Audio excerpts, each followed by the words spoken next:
Hello and welcome to the show today.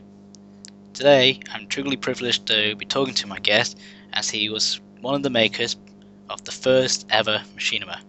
Let's go to a clip now to see this little historical moment.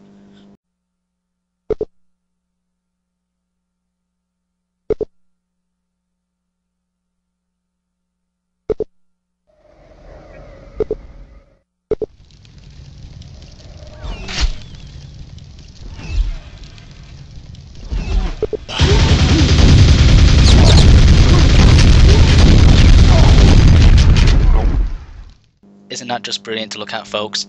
Ladies and gentlemen, Chris Birke, aka Sphinx. Hello. Thank you for coming on the show. Thank you for having me. I'm privileged. So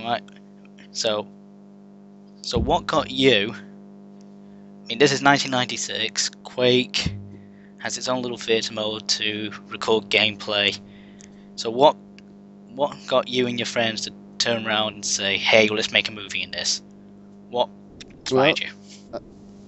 Let's see. It was a long time ago. It was 14, and there was a lot of stuff going on with Quake. It was a great game because it was so open. Like you could go into the scripts or the Quake C, and you could switch around the weapons and stuff. So you could make the rocket launcher shoot heads with a very simple modification, and flaming heads trailing blood was pretty cool. And so we were just looking at the game as an exploration of different ways to mess with it. And there was a guy who had started our clan, and like clans were new at this point. Like nobody knew what a clan was supposed to do. I mean, we played Quake together, and he wrote these stories about space marines.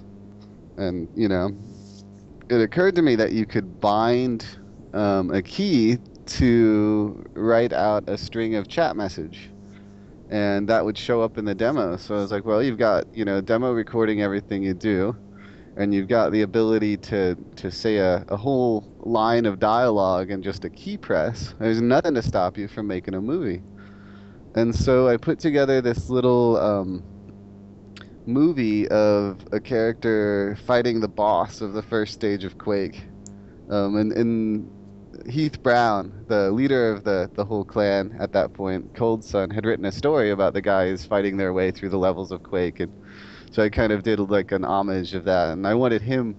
I think my original idea was that we should try and make his stories with the movie. And I showed it to the guys, and everybody really liked the demo, and so we decided to do one together, and that's what became Diary of a Camper. And a lot of the people involved were a lot older than me, and they kind of took it over once it started rolling. But I was there for all of it, and I was in quite a few of the movies, and it was a good time. So, I mean, at this time there was no YouTube. So No. how did you actually get this to the people? How did you show this to other people at the time? It was either directly sending it or the news sites like Blues News or Shack News. I think there was Stomped or Redwoods. All these news sites that would carry the story. And then that was how the community stuck together too. It was IRC, which is the internet chat, and the news sites, and then the game itself, and that trifecta was kind of what brought people together. We had this chat channel, and there were maybe 10, 15 of us in there, and after we released the movie, people started to trickle in. At first, there was 10 people, and then, suddenly 30, and then 50 people in there. We couldn't even let them talk. There would be so many in the room that only privileged people could talk, and other people would just hang out to see what we were saying. I knew it was a big deal then. So I was about to say, yeah, so when did you actually start seeing that it's made that much of an impact that with the people in the gaming world and everything? When did it really hit you that you've made something big? Probably about the second or third movie, like when id Software themselves started responding positively, and other people started imitating us, and we were getting a lot of press too. People were like, "What, why did you do this? When's the next one coming out? What's it gonna be like?" Everybody was really excited. It was just this group excitement, and I knew that something was going on. It was stressful for me too. It was my entire life. I'd go to school, and then I'd And, mostly at school, I just wanted to go home and get back to the real world, which was this Quake movie scene.